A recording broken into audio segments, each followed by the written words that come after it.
Hello, this is Tom and welcome to another tutorial from Escape Studios.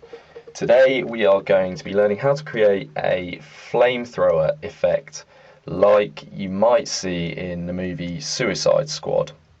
The character El Diablo can shoot fire and flames from his hands. So we're going to try and create a similar effect using Autodesk Maya and Maya's fluid functionality.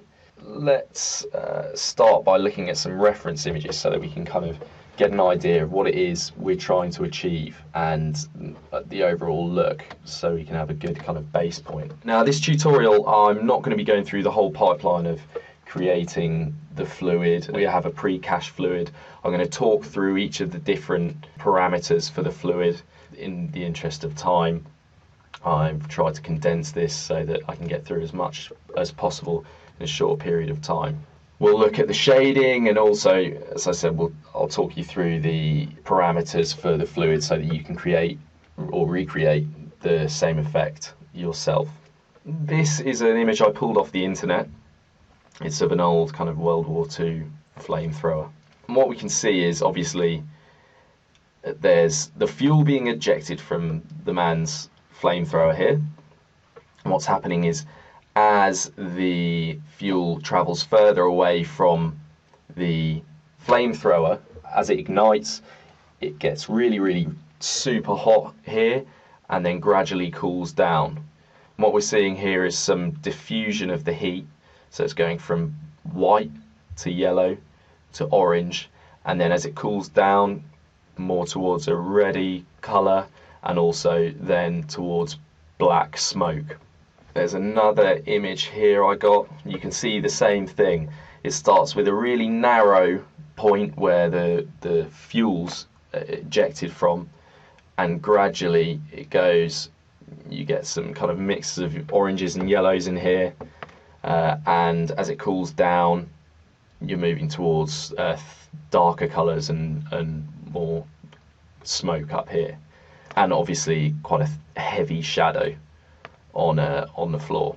Let's jump into Maya so we can get started. Here is our Maya scene, and I'll give you a basic rundown of the layout and what we are working with. So this is the plate we shot. I'll play it through. I tracked this in 3D Equalizer, brought the track data over to Maya, and from this I was able to build some proxy geometry. Proxy geometry is used for collecting shadows, and in this case it's collecting shadows and also acting as collision geometry for our fluid volumes. So we can use the same geometry to collide and get those interactions that you would expect to see with real fluids, and also obviously lining up lights. Okay, so as I said before, I have spent quite a while trying to tweak the fluid settings to get the right kind of look, and in the interest of time I've cached out a simulation, and I'll show you. I did some play blasts for the different grids we have in a fluid. So like we saw before in the photo, you see a really narrow start. As it gets further away from the nozzle, it cools down and turns darker, but we also get this kind of pattern which is all kind of turbulence in the heat and the density of the fluid. So this was the play blast of the density grid. I had a bit of an issue with the GPU RAM, and that's why the backplate just randomly disappears. But you can see starts off kind of thin, gets thicker as it moves further away, and also because of the temperature it's rising, but also we have a bit of smoke kind of dropping off the bottom. That was the density. This is the temperature cache. So this, we'd expect to see the fluid move out and upwards as the temperature causes the fuel to ignite, like we see there. And then this is the fuel cache. So you can see as it's emitted, it burns off quite quickly. The thickness, this isn't quite as thin or narrow as I wanted it to be, but yeah, this is what I was working with. So yeah, you can see the fluid burns off quite quickly, and by the time it's reached this area here, it's pretty much fully ignited. So if we now move back into Maya, I'll just walk through the settings that I had for this fluid. One of the things to note is that Maya's fluids aren't the best in terms of scalability with up-resing your fluids, because it's calculated per voxel. So the voxels are basically volume pixels, so kind of 3D squares which can contain attributes for the fluid, so density, velocity, temperature, and fuel.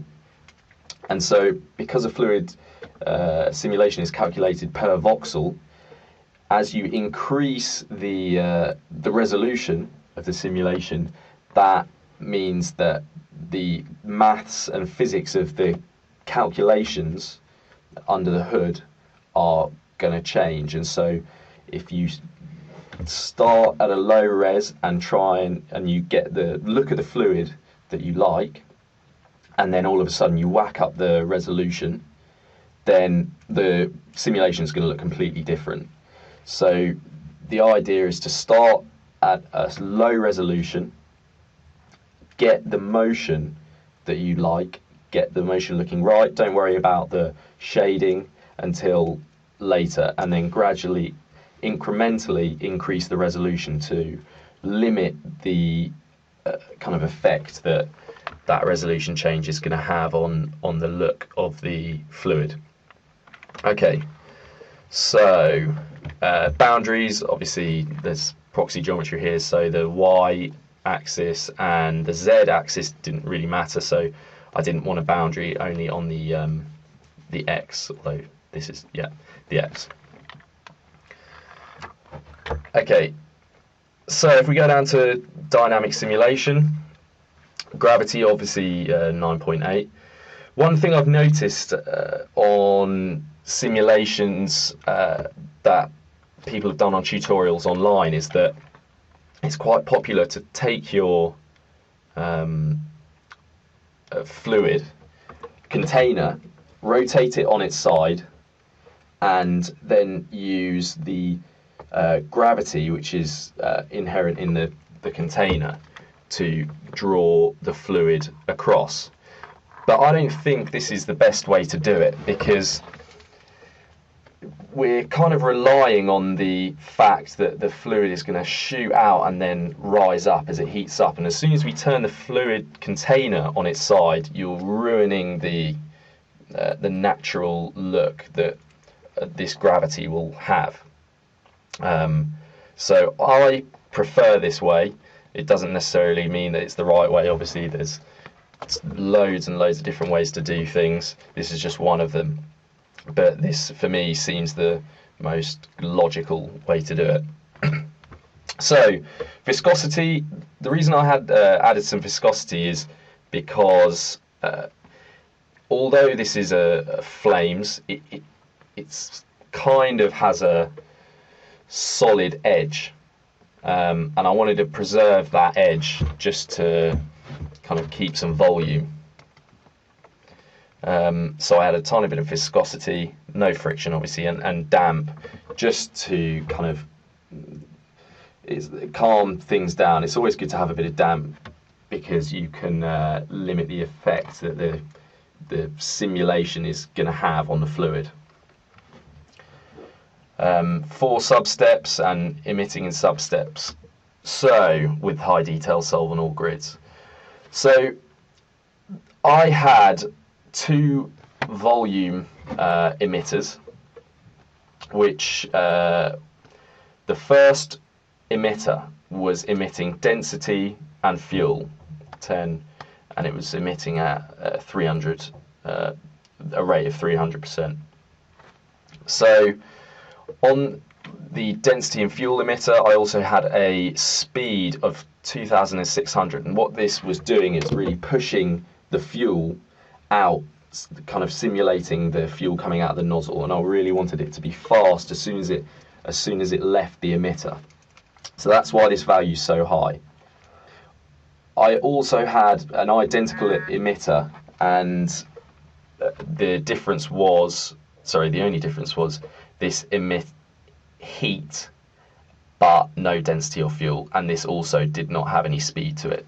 So it's simulating the flame that's just in front of the nozzle that is not actually kind of moving anywhere, but it's igniting the fuel which is leaving the nozzle at really kind of high pressure. Okay. Another thing that I added just to kind of increase the pressure was a volume axis field.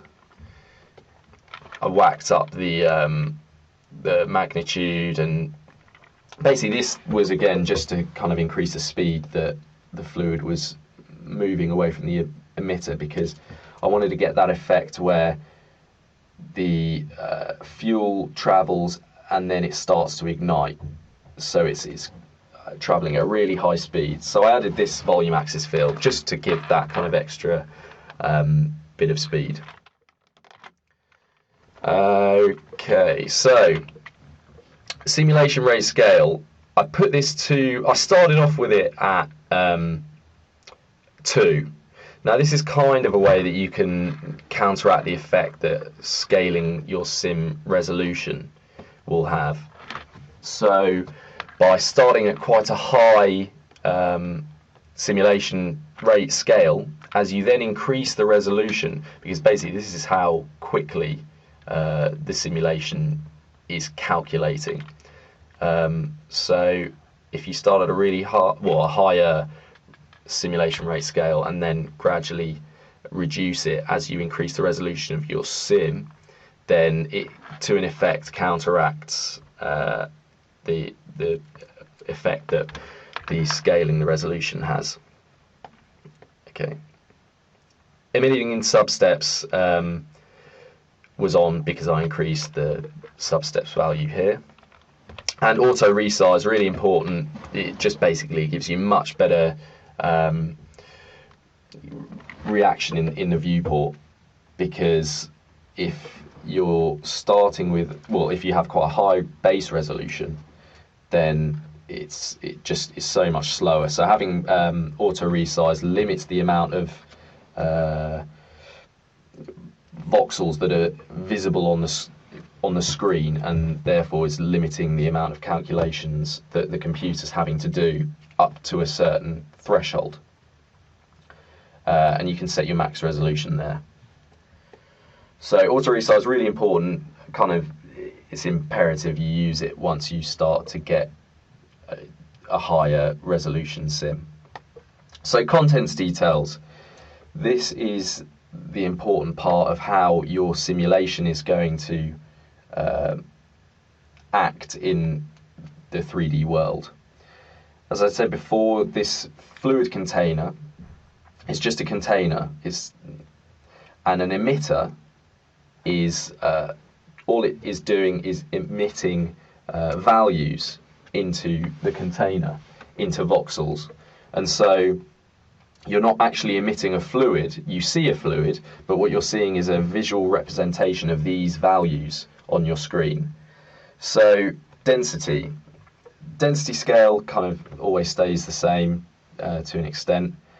I wanted to add a negative buoyancy just because I wanted the heavier kind of smoke to just sink slightly, like you saw in the pictures. So a negative buoyancy here would mean that the heavier areas would try and fall to counteract the temperature rising in the temperature grid. This dissipation value, again, these are, you can play around with these, it's whatever you think looks good. I found these values worked quite well because I wanted quite a thick area, and then gradually dissipates to kind of the smoke and then off to kind of diffusing into the air. Same with diffusion, just these two values. Basically, this dissipation controls how quickly your density attribute is spreading throughout the voxels, and diffusion is controlling how how quickly the density is going to disappear. Pressure I left at 0 and the pressure threshold at 1. A tiny bit of noise to the density just to kind of break it up and make it not very even. But I added a tiny bit of tension because the tension was holding the kind of density together as much as possible until it started to dissipate. I added a gradient force, which is basically just like a uniform force applied along the length of the grid. And yeah, so that was density. So when it comes to shading, these areas, these contents are quite important because they drive how the fluid looks. So velocity, I didn't actually change any of the velocity scale values. All I added was swirl. I whacked up swirl to 10, the maximum on the slider. Basically, this just adds kind of vorticity and small eddies into the fluid, and it just makes a much more natural fluid looking simulation. So I just whack that up, do that to start, and then you can work with it and adjust the other contents accordingly, because I think this is really important for getting a natural looking fluid. Turbulence, I'm not using any turbulence, so don't need to look at that. So temperature scale stays the same at 1, but I whacked the buoyancy up to 50. This is because I wanted, as the temperature increases, the fluid to kind of rise. So I put this at quite high just because I wanted to counteract the negative buoyancy that I had on density. And again, dissipation, I left pressure threshold and pressure to 0. The dissipation was relatively high just because I wanted that transition from heat to smoke to be quite pronounced, and also the diffusion, because once the heat dissipates, I wanted it to kind of turn into smoke and then become less visible.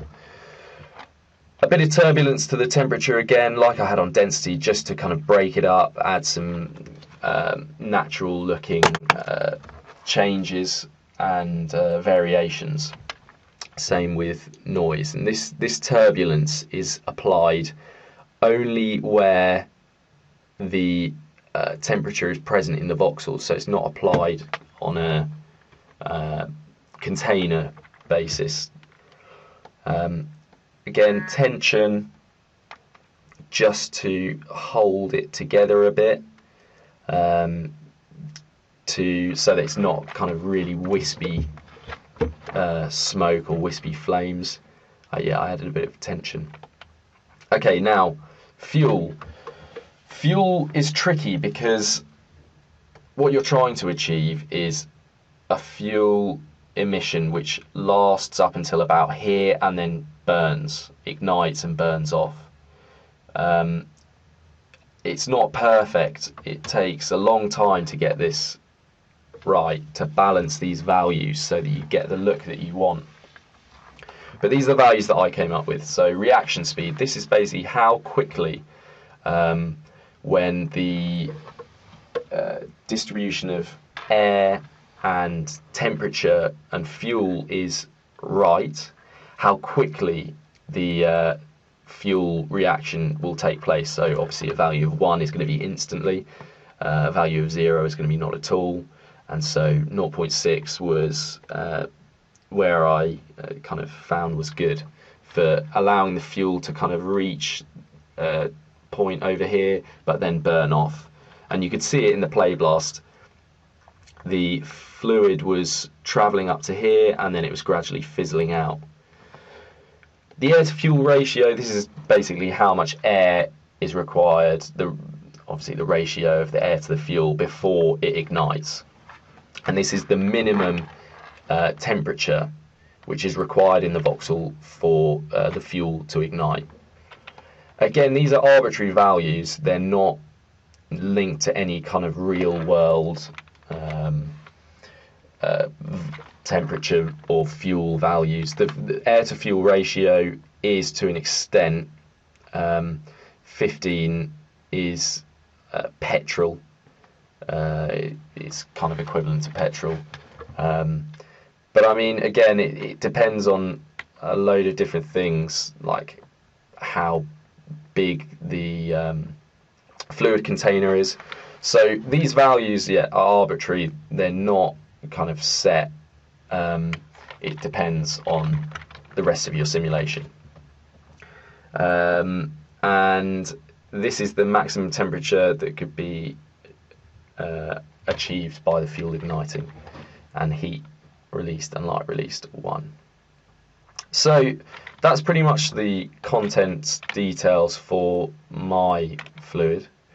Again, it's not hard and fast. These values vary depending on your resolution, depending on how big the container is. So this is just a kind of guide. The size of my container, the base size of 20 by 13 by 23, but obviously I had AutoResize on, so that kind of changed. Okay, so now we get to the shading. What I'm going to do is fast forward to when the fluid starts to emit, but I forgot I had disable evaluation on, just so that I could scrub through the time slider. Okay, so here we go. So if I move to an area where we've got a good amount of the fluid, okay, that looks good. Okay, so if we scroll down to shading, we're going to have a go at shading this fluid. So firstly, let's just check that display is on as render, boundary draw to boundary box, and firstly the color.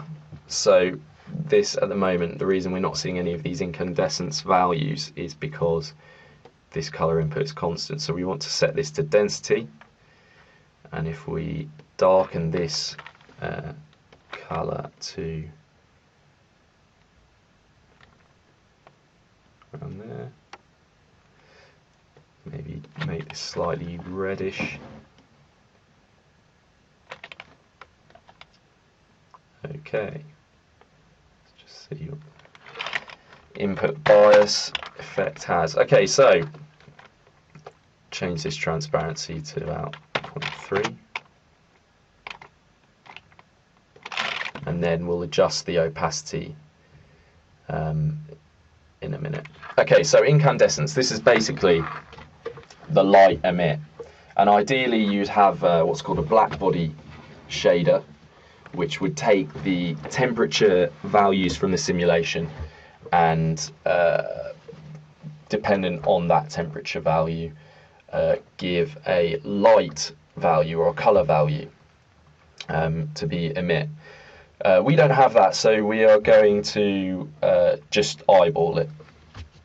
So the first thing, just to give us a bit more to play with, let's just change this opacity here.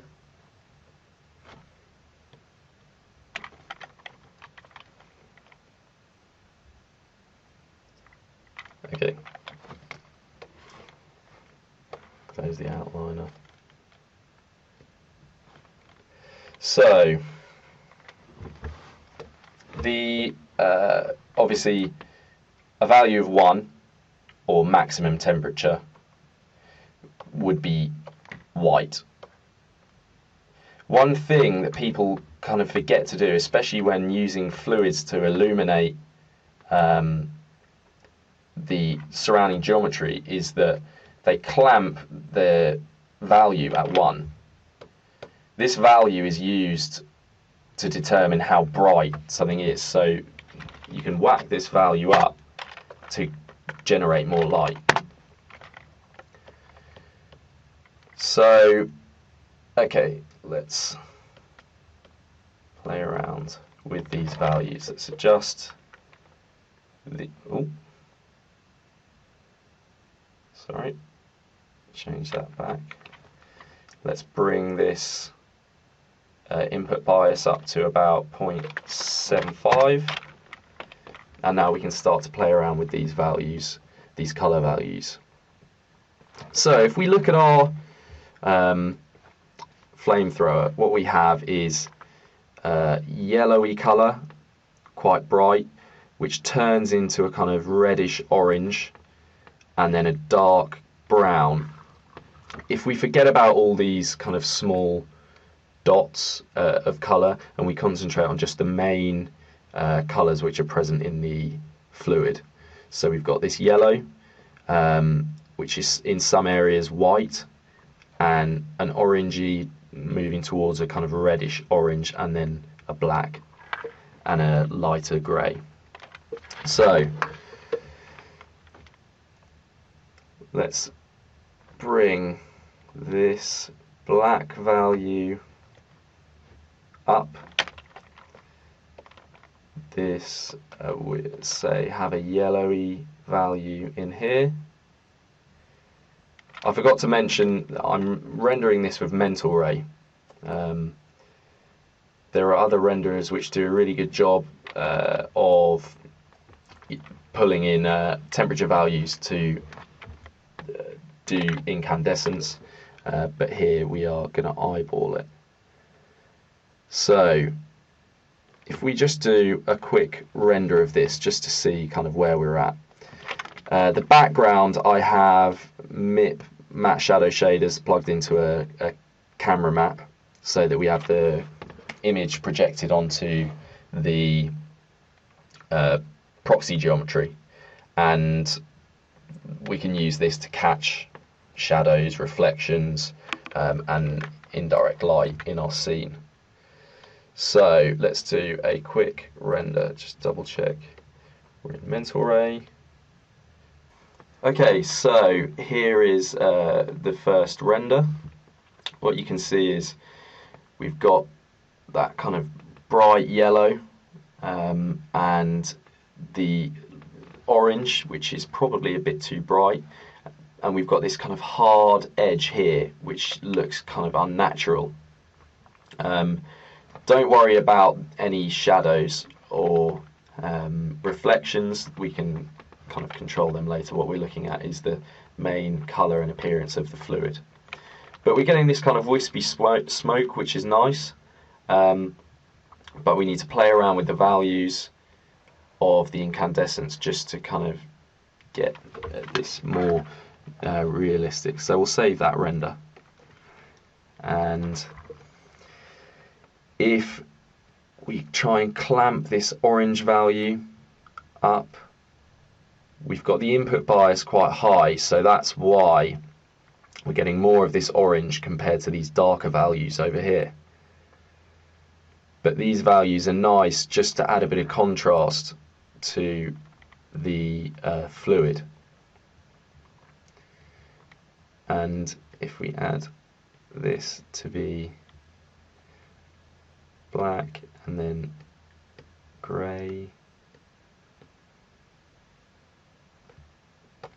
Bring this up slightly so that we get that wispier smoke as the temperature decreases. And then maybe bring the input bias down slightly. Okay, so input bias is basically controlling the position of the starting position of the ramp here. You can think about it like that. And so we've got, if we swap these colours over, this is looking a bit better. Maybe this is slightly too orangey. Bring that down. And this yellow, we've got a value of 3. And make it slightly lower. Now let's do another render. Okay, so this is the second render, actually the third. I adjusted the input bias. I actually nudged it up because this was with a 0.7 input bias, and this is, I put it up to 0.8 just because I wasn't, yeah, you can see you're not getting those brightness values that you need. And so, yeah, the idea of this is basically to play around with the incandescence till you get the look that you're after. And yeah, it's arbitrary values, it's not taking temperature values, and so you're just doing it by eye. So I'll have a play around with these values and see if I can come up with a better look to the incandescence. So I had a play around with the incandescence values, brought the input bias to 0.75, and again this looks a bit weird. That's because we haven't really played with the opacity yet, and the opacity is going to bring a lot more of the volume back into the fluid. One thing that also is good is changing the glow intensity, and if you put this to a value of maybe 0.1, this is basically just going to, it's a post process which after your render it's just going to kind of apply a glow value per pixel dependent on the colour of the fluid. So if we do a quick render, this is the original, and then with glow intensity up to 0.1, after it's finished rendering we should get a glow around the edge of. So there you go, that is with a slight glow, and all it does is after rendering's finished it just kind of adds a glow around the edge of the fluid, and it just makes it kind of pop out a bit more and look as slightly more realistic. Okay, so let's finish with incandescence for the moment, and let's move on to the opacity.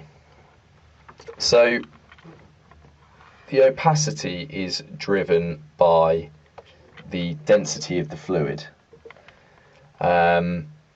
So if we look at our reference photo again,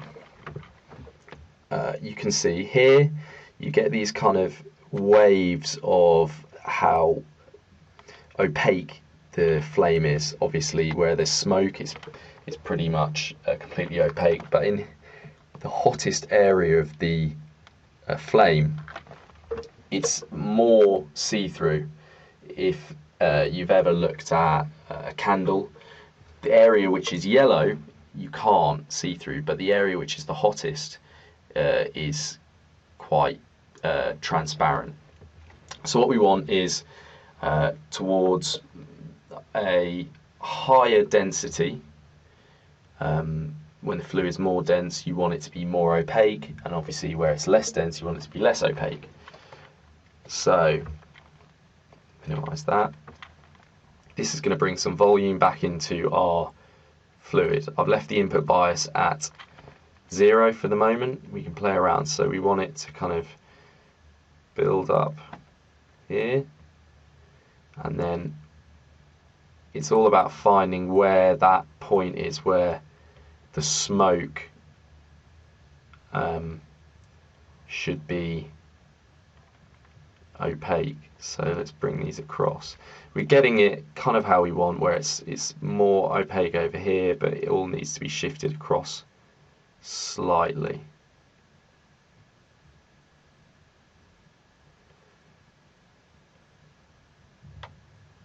And then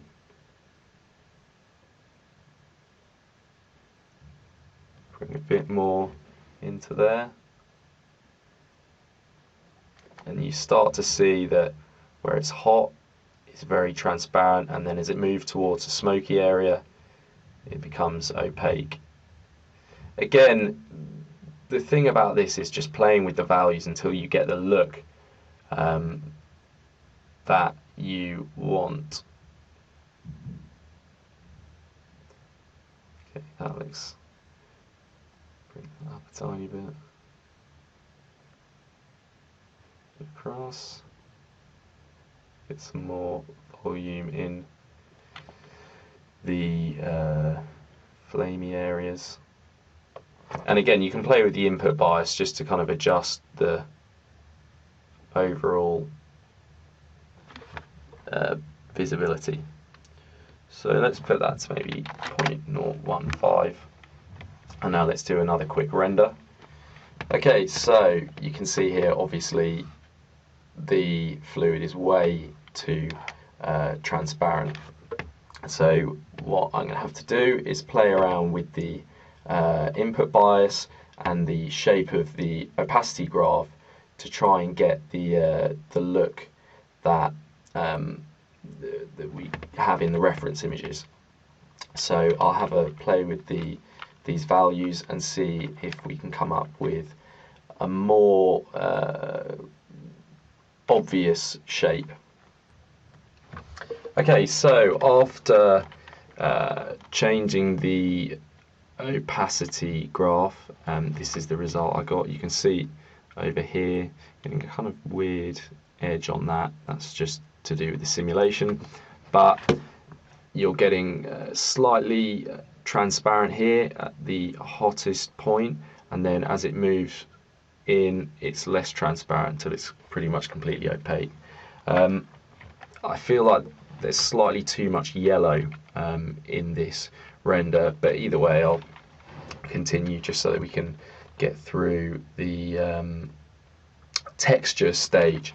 And now textures can be applied to fluid in the same way that they could be applied to any kind of geometry. And what it is it's a noise function applied as a multiplier to these values, and you can add a texture to the color, incandescence and opacity, and all it's going to do is just multiply these values by the black and white value of the noise, and these can really help to achieve a natural look. And yeah, these are really useful because they're not render heavy, and it makes your simulation look much better, much higher resolution than it actually is. So if we start by texturing the incandescence, so we're applying a Perlin noise function, and same way that you view textures on any geometry, you press 6 to go into texture on shaded mode in the viewport. Okay, and the first thing we're going to do is just adjust the threshold, and you can already see the effect that that's having. It's bringing in darker areas, and then if we adjust the amplitude, maybe the ratio a tiny bit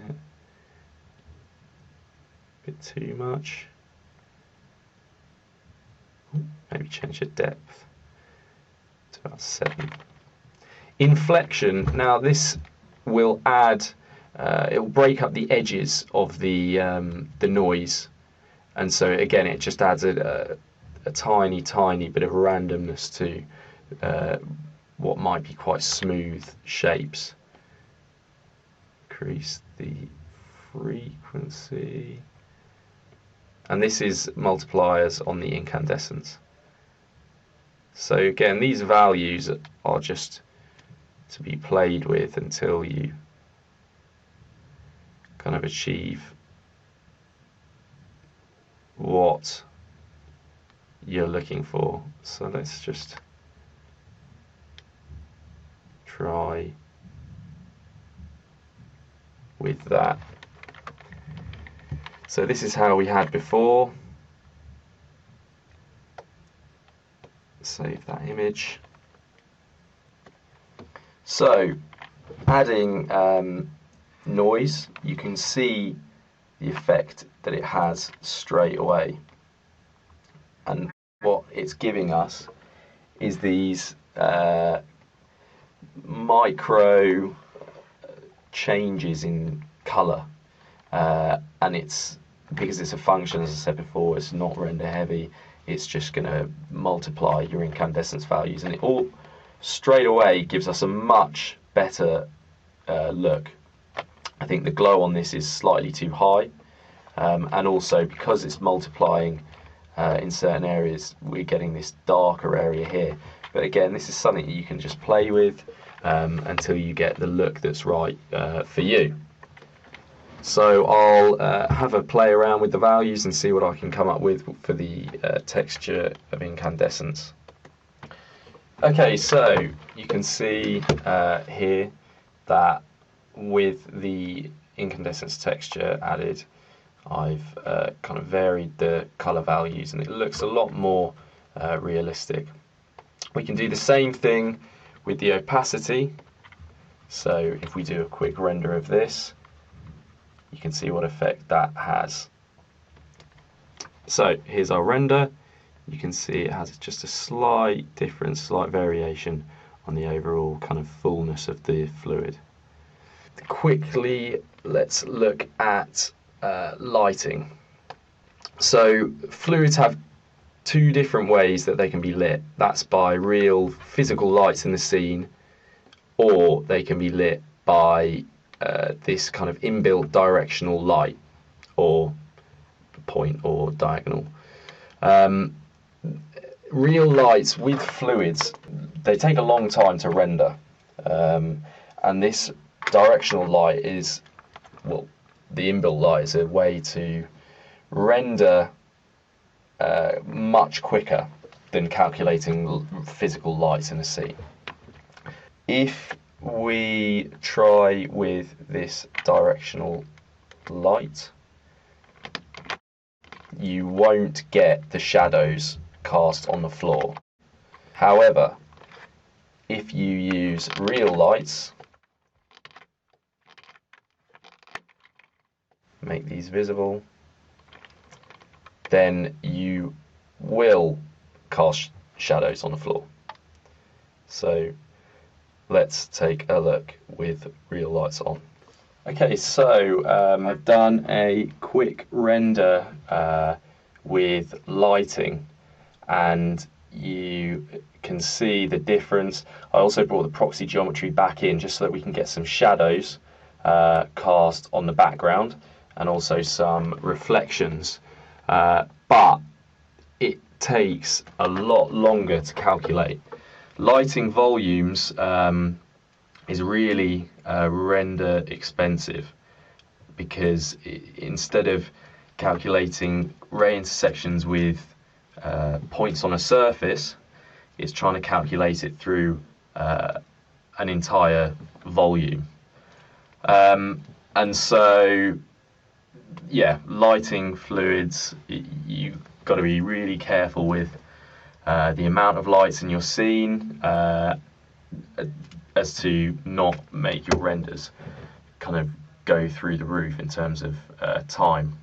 There's two types of ways you can light the fluid. There's either with this inbuilt directional light or with physical lights in the scene.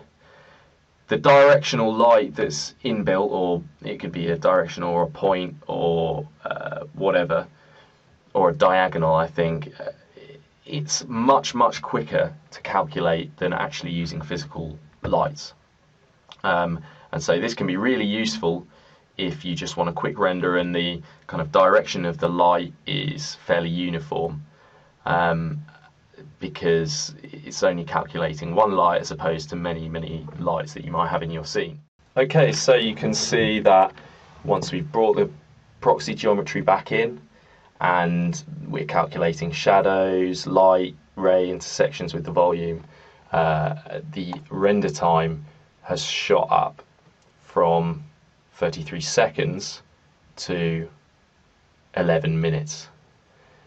And you can see the reflections in the window and obviously the illumination on the floor and the shadows. So that brings this tutorial to a close. I hope you've enjoyed it, and I hope you've learned some things about fluids and how fluids work, and that you can use these principles in your own work. So thanks again, and look forward to seeing you next time. Bye for now.